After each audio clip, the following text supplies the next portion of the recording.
Et on part au cinéma. Ce 1er avril sort un film que j'ai trouvé absolument magnifique qui s'appelle Compostelle, Marcher pour se sauver. C'est réalisé par Yann Samuel. Bonjour Yann. Bonjour. Et avec dans les rôles principaux Alexandra Lamy et Julien Lebert. Bonjour Julien. Bonjour. Alors c'est vraiment un film magnifique parce que c'est un film profondément humain déjà à la base, avec deux caractères très bien trempés, très bien campé aussi par les deux interprètes. Et voilà, je vous laisse faire le pitch, Yann. Alors oui, tout part d'une association qui existe réellement, ouais. Et donc c'est une adaptation de ce que font cette association, où ils vont dans les centres éducatifs fermés ou les prisons pour mineurs. Ils proposent aux jeunes qui sont condamnés à une peine de prison de partir sur la route pendant 3 mois pour se reconstruire et se réinventer un avenir plutôt que de purger leur peine. Et ça fonctionne d'une manière extraordinaire. C'est de la je sais pas si réhabilitation est le bon mot, mais c'est un rédemption aussi. Oui, ouais, voilà. Il y a un peu de ça. Julien, toi, tu joues le rôle d'Adam, qui est donc ce jeune garçon qui est littéralement bouillonnant. Enfin, il s'en veut à lui-même, il en veut à la terre entière. Il est dans une énergie très négative, en fait. Ouais. Hein. Ouais, totalement. Il a beaucoup de méfiance envers le monde et peu confiance en lui. Donc forcément, même s'il le cache, avec des façades, forcément, ça crée un bouillonnement à l'intérieur, quoi. Ouais. C'est un de tes premiers rôles au cinéma. Donc c'est quand même une aventure aussi de partir, parce que ça s'appelle le Compostelle, marcher pour se sauver. C'est quand même, ils vont partir pour des centaines de kilomètres en duo, hein, avec une femme qui elle aussi se cherche un peu. Exactement. Et c'est une aventure humaine avant tout, quoi. Bah oui. C'est 3 mois de marche non-stop, 2000 km à faire. Et à chaque pas, on essaye de trouver le lien entre les deux personnages. Et ces deux personnages qui sont tous les deux dans le déni et dans l'autodestruction, en fait. Et on pense au début que l'accompagnant est là pour aider l'ado. Et puis on s'aperçoit que l'adulte a autant besoin d'être aidé que l'ado. Ils sont là pour se rencontrer, en fait, quelque part. Complètement. C'est juste ça. C'était une rencontre à la fois professionnelle et humaine aussi avec Alexandra Lamy. Ah bah oui, évidemment. Je vais te raconter ton anecdote. Vas-y. Bah, en gros, la première rencontre avec Yann et Alexandra, enfin nous on se connaissait déjà de par le casting, mais la première rencontre avec Alexandra, Yann était en retard. Et donc, moi j'ai croisé Alexandra, on s'est croisés, on a commencé directement à parler, et puis Yann est arrivé un quart d'heure après. Moi, je suis arrivé avec ouais, tu vois, un artiste, de retard. Et t'avais l'impression... Un homme très très occupé en préparation d'un film un peu lourd, mais bon, voilà. Et il avait l'impression qu'on se connaissait déjà, quoi. Ah, mais c'était hallucinant, quoi, parce qu'ils étaient devant le restaurant dans lequel on avait donné rendez-vous, et je vois 2 silhouettes en train de se péter de rire, mais pliés en 2 de rire, et je me suis dit, ok, est-ce que c'est la peine que j'assiste même à cette rencontre, quoi, parce que franchement, tout était fait. Mais ça marche super bien à l'écran, c'est criant de véracité aussi, la manière dont vous jouez tous les deux, toutes les choses que vous traversez, parce que c'est une rencontre, c'est un cheminement aussi personnel pour chacun, mais c'est aussi des hauts, des bas en permanence. Et quand on regarde le film, on s'attache évidemment au personnage, on est émerveillé par la manière dont c'est filmé, mais on n'a qu'une envie, c'est qu'ils se rencontrent, c'est qu'ils s'aiment, c'est qu'ils se sauvent l'un l'autre. C'est-à-dire que je voulais que ça ressemble à quelque chose qui soit propre à la vie et dans nos existences, dans notre quotidien, on a des hauts, on a des bas, et puis on fait des pas en arrière, des pas en avant, et ainsi de suite. Et c'est pareil dans les relations, il y a des moments où on peut être les meilleurs amis du monde, et puis d'un seul coup, il y a le détail qui va faire que ça passe plus, et d'un seul coup, ça va partir en clash, quoi. Ils ont de belles disputes. Hein. Ils ont des belles disputes. Ils ont de très belles disputes. C'était d'ailleurs une des blagues sur le plateau, c'était on fait quelle scène aujourd'hui ? Ah, c'est la scène où ils s'engueulent. En fait, c'était tous les jours, quoi. mais quand on tourne un film comme celui-là, en décor naturel, qui est un cheminement à la fois physique et personnel, on le tourne, contrairement à d'autres films, dans l'ordre chronologique. Vous l'avez tourné dans l'ordre chronologique du film ou pas du tout ? Pas du tout. Ah, ok. Ah, pas du tout. C'était... Enfin, il y avait un certain ordre de temps en temps, mais il y avait quand même un certain désordre. C'est-à-dire que... qui était...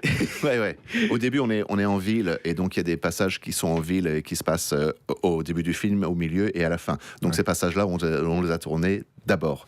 Et c'est vrai que, par exemple, la dernière scène de Julien, c'est la première scène qu'on a tournée dans le film, par exemple, ne serait-ce que ça. Voilà. Mais sinon, après, une fois qu'on est sur la route, on a suivi à peu près l'ordre chronologique. Quand même, la plupart du temps, après, sur le chemin, on a quand même suivi l'ordre chronologique. Oui. Donc, t'as quand même beaucoup marché, Julien. Oui. Oui. On a fait quand même des petits sauts de puce, mais dans tous les cas, avec toutes les prises qu'on refaisait en marchant, forcément, ça fait des pas, quoi, à la fin. Oui, parce que c'est un décor naturel, ça veut dire qu'il faut, quand ça marche, il faut vraiment marcher, il faut vraiment avancer, si on se trompe, il faut revenir, il faut repartir.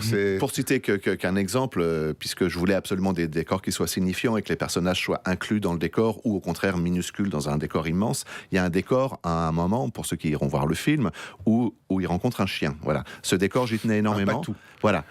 C'était déjà, je pense, pas loin d'une heure. J'aime beaucoup la réflexion du fermier. Voilà. C'est parce qu'il mange pas tout. Il mange pas tout. Et ne serait-ce que c'était déjà 1 heure de route pour aller jusqu'à ce décor-là. Ouais. Et ensuite, c'était 40 minutes pour atteindre le lieu. À pied et voilà et bon, donc c'était parfois très très sportif juste d'atteindre le lieu du tournage, les lieux de tournage. Les décors des cascades aussi, c'était particulièrement compliqué. Il fallait qu'on descende en rappel et ainsi de suite. Voilà, il y a des trucs comme ça. C'est physique pour un premier film, hein. Ah bah oui. Ouais, c'est physique, mais c'est de la bonne fatigue. C'est ce que je dis. C'est qu'on se met au service de l'œuvre finale. Moi, j'ai vraiment ressenti ça sur ce tournage. C'est que chacun se mettait des fois de côté pour justement le bien du film. Et des fois non, mais tout allait dans le bien du film. On avait un seul objectif commun, c'était ce film, quoi. Ce que je voudrais dire, c'est qu'on était dans des lieux parfois où il y avait à peine de quoi s'héberger, pas de café et parfois même pas de réseau du tout. Ouais. Donc ça a vraiment créé une espèce de cohésion de groupe avec l'effet de bande, quoi. Voilà, entre l'équipe technique, l'équipe artistique, voilà, et qu'en fait... J'allais presque dire une communion. Mais non, mais il y a de ça. Hein. Il y a de ça, et ça, moi, ça m'a donné l'impression que parfois, il y a une porte qui s'ouvre dans nos existences, on l'emprunte, et d'un seul coup, on se dit « Waouh, là, je suis en train de vivre quelque chose de différent. » Voilà, même si les tournages sont tous différents, mais là, et tu te dis à ce moment-là, en fait, c'est la définition de l'aventure. C'est quelque chose sur lequel tout peut arriver et ça va arriver. Voilà. Voilà. Vous m'avez happé avec ce film, littéralement. Vous m'avez pris par la main, puis vous m'avez emmené sur les chemins de Compostelle, parce que déjà... 2 personnes qui portent un film avec un sujet quand même lourd à la base, c'est quand même déjà c'est un gros job quand même pour toi. Je veux dire, c'est comme premier film, ça y va parce que tout repose sur toi en grande partie. Ah bah oui, ça a mis. Yann le sait très bien. Au début, j'étais assez stressé de le faire. Bah oui, quand même. C'est mon premier rôle principal. Faut pas se rater. Faut pas se rater, c'est ça. Mais au bout d'un moment, quand on est sur le plateau et qu'on est à l'instant présent, le réel parle et on y va, même si c'est physique. Moi, j'ai tendance à aller jusqu'au bout, quoi. On réfléchit pas trop. On réfléchit pas trop. En fait, c'est ça, c'est presque de l'instinct. On réfléchit avant. Tu t'étais immergé dans je sais pas, dans un centre fermé, enfin, je veux dire, auprès de ces jeunes, ou bien où il y avait quand même il y avait une rage en toi quand même. Alors, ma rage, elle vient plus de l'adolescence. Elle est un peu plus calmée maintenant. Mais évidemment, mais comme tout le monde, on a tous beaucoup de colère, je pense. On a tous beaucoup de colère de par. Ça peut être propre à chacun, mais chacun a une part de colère. C'est comment on la développe avec ce rôle. Je me suis pas immergé avec des foyers, tout ça, mais j'ai beaucoup lu de témoignages, notamment sur le site de Seuil, où on peut retrouver des témoignages. Qui est l'association. Et j'ai aussi lu un bouquin de quelqu'un qui était passé par un foyer. Et j'ai parlé beaucoup avec un ami à moi, qui est passé par un foyer, qui est passé par plusieurs foyers même, et pour en tirer son témoignage, son ressenti sur lui, comment il se sentait lui à l'époque. Et ça a été vachement instructif là-dessus. Ça m'a servi. Il y a des jeunes de cette association qui ont vu le film déjà, qui ont pu réagir dessus ou pas encore? Non, pas à ma connaissance. Non, pas encore. J'ai très hâte. Non, mais je voulais juste citer une anecdote. C'est pour le casting de Julien, en fait, on avait fait des castings et puis des callbacks, et puis ça se réduit, il reste 7-8 candidats, et je les fais venir les uns après les autres pour les rencontrer, discuter un peu de leur vie, etc. Et puis à un moment, je ne sais pas si tu t'en souviens, je propose une scène qui est issue du scénario, et je leur propose à chacun d'entre eux, tu vas la jouer dans la colère, comme ça écrit. Donc ils le jouent dans la colère. Ok, maintenant tu vas la jouer dans la passion. Voilà. Maintenant, tu vas la jouer dans la terreur. Maintenant, tu vas la jouer dans la tristesse. Voilà. Et 4-5 trucs comme ça. Et au bout du compte, je leur ai dit, voilà, maintenant, vous prenez tous ces sentiments et vous les mettez en une seule scène. la plupart d'entre eux, ils étaient là terrifiés en se disant mais c'est pas possible, c'est humainement pas possible. Voilà, ça va. Certains disaient c'est génial, mais je n'y arriverai pas. Et quand je propose ça à Julien, il dit wow, mais c'est trop génial. Non mais attends, j'y vais, vas-y, tourne. Je me souviens très bien. J'ai tapé sur la table et j'ai fait ouais, on repart. Oui, je me souviens très bien. Voilà, c'est juste pour situer le bonhomme. Voilà.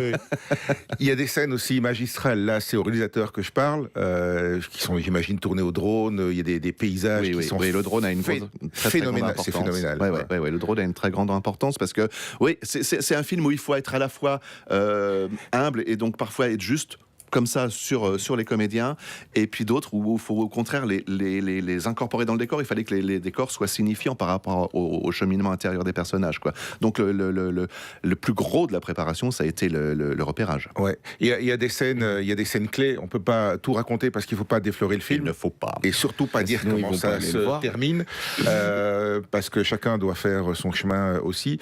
Mais il y a une scène quand même qui est, je crois, quelque chose d'assez signifiant pour les gens qui font le chemin de Compostelle aussi. C'est la Croix de Fer où on abandonne quelque chose de son ancienne vie. Voilà, c'est un passage assez fort quand même. Oui, c'est un passage très fort. Et ce qui était très chouette aussi, c'est que c'est un décor qu'on a reconstruit parce que la vraie. C'est pas le vrai. C'est pas la vraie. Vous m'avez vraiment baladé. On l'a reconstruit. et j'ai marché à fond. On en a fait une espèce de stupa presque tibétain. Oui, il y a un peu ça, c'est vrai. Et en fait, cette scène de base est dialoguée. Et puis, au moment où on se retrouve le matin devant le décor, Alex, Julien et moi, on se regarde tous les trois, on se dit, on s'en fout du dialogue. Ouais. Et on était tous d'accord, on a dit ok, on fait la scène en silence et voilà, c'est bien plus fort. Ouais, c'était très très fort. J'ai trouvé ce film non seulement magnifique, mais très fort. Et il y a des moments très durs où on a de la peine pour les personnages, où on a envie. Non, c'est pas possible, ça peut pas avancer comme ça. Voilà, ça marche super bien. Ça s'appelle Compostelle, marcher pour se sauver, de Yann Samuel avec Alexandra Lamy et Julien Lebert, et c'est au cinéma ce 1er avril. Et ce n'est pas une blague. Voilà. Merci beaucoup à tous les deux pour ce bon moment. C'est 2 heures de dépaysement total avec vous. C'est très réussi. Merci. Merci. Merci beaucoup.